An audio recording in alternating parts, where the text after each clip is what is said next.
If you saw the opening of our show, it's apparent in this area that no matter what the calendar says, winter weather is here. At the symposium Wednesday afternoon, we talked with UNL Extension beef cattle reproductive physiologist Rick Funston about nutrition requirements cow producers should keep in mind as conditions become colder. Well, I think most producers by now have pregnancy checked their cows, and they have to realize that the cows not only need to maintain condition for their own health and well-being, but also the fetus that they're carrying.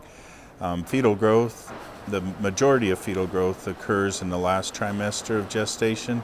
So I think it's important to monitor body condition score to make sure that those cows get through the winter in good shape, but also that there's no negative impact on the developing fetus.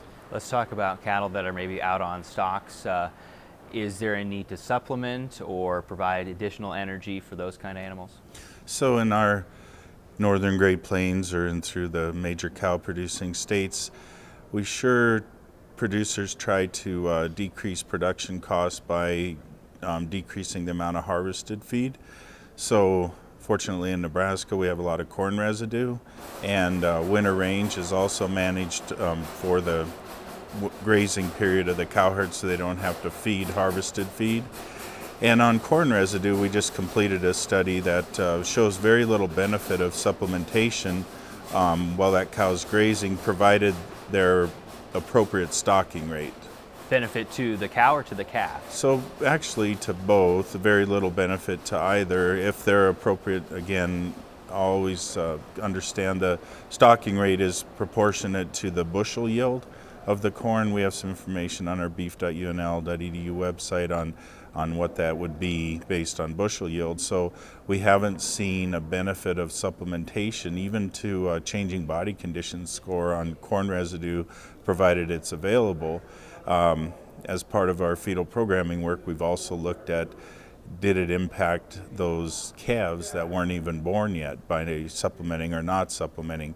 And the only things we've seen an impact of in the case of the steer calves is slightly lower quality grade marbling and a slightly lower heifer fertility from the cows that weren't supplemented. Now winter range is a different story. Those cows benefit from protein supplementation, like a pound of a 30% protein, and they respond both in body weight and body condition change to supplementation, and also those steers born to cows that aren't supplemented have lighter carcass weight, lower marbling scores, and the heifer fertility is lower.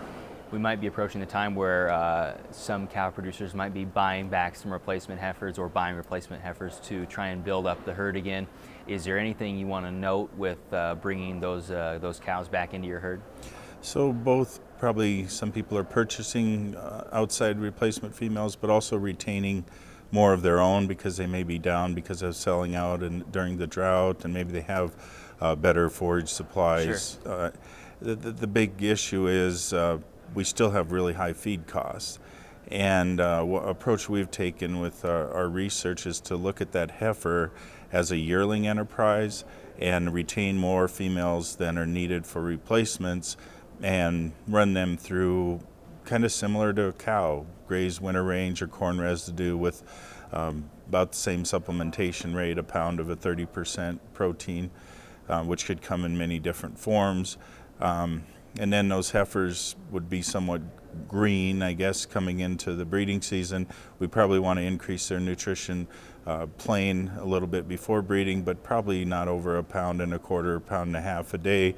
A lot of people will synchronize an AI, and we want those heifers in a gaining plane of nutrition, but not too much, I think is key, because of how they will respond while they're trying to establish pregnancy.